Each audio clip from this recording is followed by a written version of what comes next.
காலை வணக்கம். இப்போ இருக்கிற வேகமாக உலகத்தில் கடன் வாங்கிறது அது ஒரு கெட்ட பழக்கமாகிடுச்சு. தவிர்க்க முடியாத விட முடியாத கெட்ட பழக்கம். ஒரு பேங்க்கில் லோன் வாங்கி, ஒரு பேங்க்கில் கிரெடிட் வாங்கி, 10 பேங்க்கில் கிரெடிட் வாங்கி இப்படியே பண்ணிகிட்டு இருக்காங்க. அதனால் இது என்ன ஆச்சுன்னா 2005 ஒரு சட்டத்தை போட்டிருக்காங்க. அதுதான் கிரெடிட் இன்ஃபர்மேஷன் கம்பெனிஸ் ரெகுலேஷன் ஆக்ட்னு சொல்லிட்டு. ஸோ உங்களுக்கு லோன் கொடுக்கறதுக்கு முன்னாடி அந்த கம்பெனிக்கு உங்கள் பர்டிகுலர்ஸ் கொடுத்தா அவங்க சொல்லிவிடுவாங்க, நீங்கள் எத்தனை பேங்க்கில் கிரெடிட் கார்டு வாங்கியிருக்கீங்க, எத்தனை பேங்க் லோன் வாங்கியிருக்கீங்க, என்னென்னலாம் பண்ணியிருக்கீங்கன்னு சொல்லி. ஸோ அந்த சிபில் ஸ்கோர்ன்றதை தெரிஞ்சு வச்சுருக்கிற நீங்கள் இந்த சட்டத்தையும் தெரிஞ்சு வைக்கணும்னு இந்த தீர்ப்பை உங்களோட பகிர்ந்துக்கிறது. AR 2025 Madras 217 AR 2025 Madras 217 Reserve Bank of India vs PVRS Manikumar and others.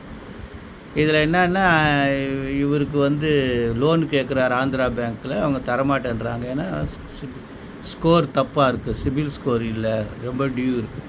அதை அவர் சேலஞ்சு பண்ணி அவர் ஒரிஜினல் அப்ளிகேஷன் போடுறாரு. இதை இன்ஜெக்ஷன் கொடுக்கணும், ஆர்பிட்ரேஷன். அது அளவாகுது, அதுக்கு மேலே OSA வருது.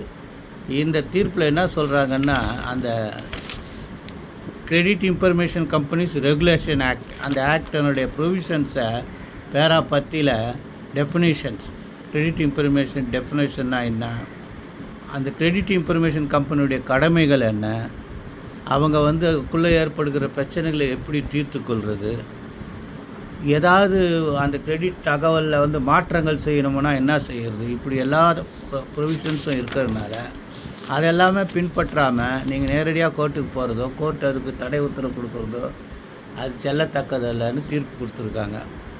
கொஞ்சம் இன்ட்ரெஸ்டிங்கான சப்ஜெக்டு, தெரிஞ்சு வச்சுக்கிங்க. காலை வணக்கம், நன்றி.